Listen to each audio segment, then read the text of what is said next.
Madam Vice President, Excellencies, distinguished delegates. As I was concluding my visit to Venezuela in January 2023, I emphasized that my office was ready to be a bridge builder between the institutions of the state and people in the country. Just over a year later, the authorities decided suddenly to suspend my office's activities and asked my staff to leave. A deeply regrettable decision that was inconsistent with the letter of understanding we had signed.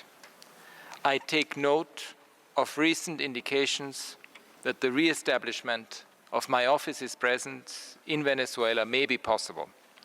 We will continue to engage in this regard with a view to ensuring appropriate conditions are in place to enable the discharge of my office's full mandate. Madam Vice President, despite official figures indicating a 5% growth in GDP in 2023, Venezuelans still face serious obstacles to accessing food, health, and education. Women, people in rural areas, and indigenous peoples are disproportionately affected. Between July and August 23, reports received by my office suggest that 74.6% of health centers nationwide lacked medical staff and 73.5% lacked nursing staff. Abortion continues to be criminalized, leading to unsafe procedures and resulting in maternal mortality and morbidity. Protests for a decent minimum wage and adequate standards of living have continued as public sector workers and retirees in particular struggle to make ends meet. I urge the authorities to take steps to address all of these concerns on health, education, food, and dignified remuneration in line with the state's international obligations. Sectoral sanctions have exacerbated pre-existing human rights challenges and must be lifted. Madam Vice President, I note the release of two union leaders from detention on 24 of June. This brings the total number of people who have been released following arbitrary detention since May 23 to 65, including 9 women. Many of these releases are conditional upon regular appearances before the courts. I reiterate my call for the release of all people who have been arbitrarily detained in Venezuela, including those remaining in pretrial detention beyond the limits set out in national law. This includes human rights defender Javier Tarazona, who on Tuesday completed his 3rd full year in detention and whose health situation is deteriorating. Between April 23 and February 24, my office conducted 9 visits to detention centers in 5 different states across the country and interviewed 146 people deprived of their liberty, including 46 women, with a view to improving detention conditions, including access to health and food. In the context of transfers of detainees to the Rodeo Uno maximum security prison, I'm particularly worried about reports of intimidation and ill treatment of inmates, as well as of their relatives and lawyers, as well as a general lack of information and access for legal counsel and family members. I remain concerned that people continue to be charged with terrorism-related offenses that do not comply with international human rights standards, in particular the principle of legality and legal certainty, and where there are also issues with the right to a fair trial. My office documented 29 cases of individuals prosecuted under relevant legislation in the past year. Since May 23, my office also documented 28 cases of detained individuals, some perceived as dissident voices, whose whereabouts were concealed from their relatives and lawyers, despite efforts by their families to seek information from the authorities. This occurred for periods ranging from 2 to 41 days, and thus amounting to enforced disappearance.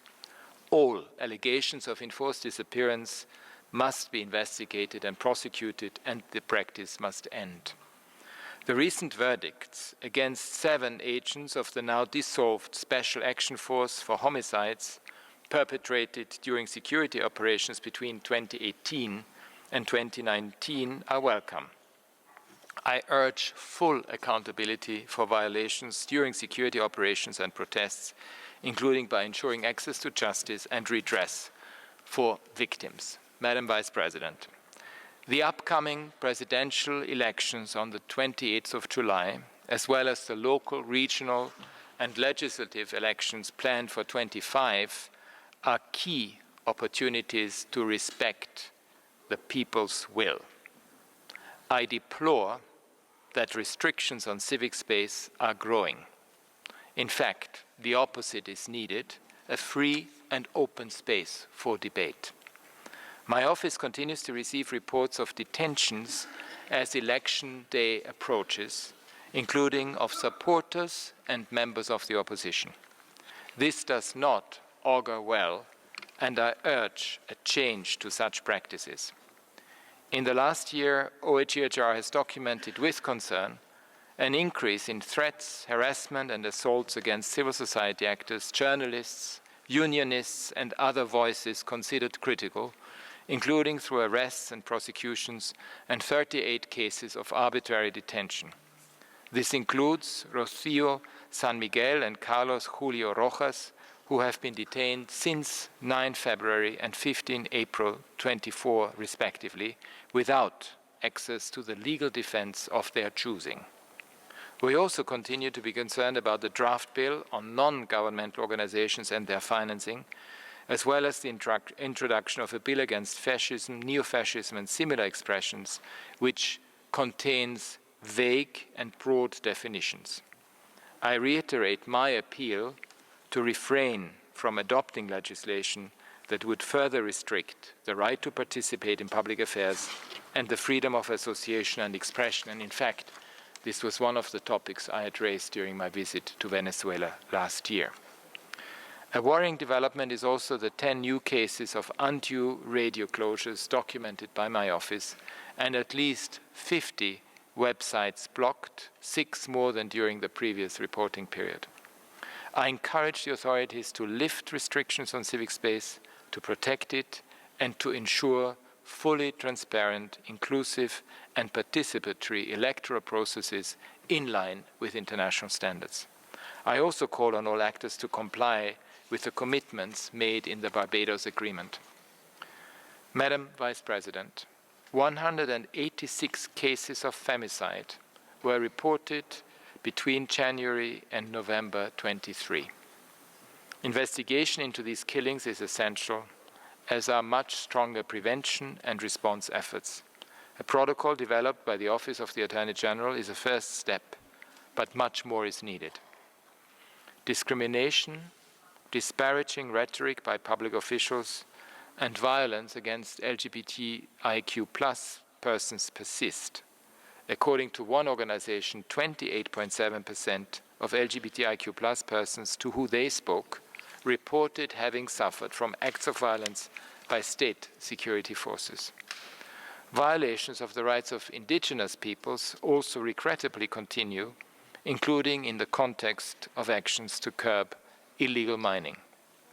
I reiterate my calls for demarcation of indigenous territories. My office also documented excessive use of force and ill treatment of by law enforcement against Yukpa people in Zulia State. I urge the authorities fully to investigate and prosecute acts of discrimination and violence towards indigenous peoples. Madam Vice President, trust building is the only way forward, especially in this electoral period. I encourage all those in power to make concrete commitments to this end. Now more than ever, a constructive and open dialogue among the people and with the institutions of the state is crucial to overcome the deep divisions and rebuild the social contract among Venezuelans. Thank you very much.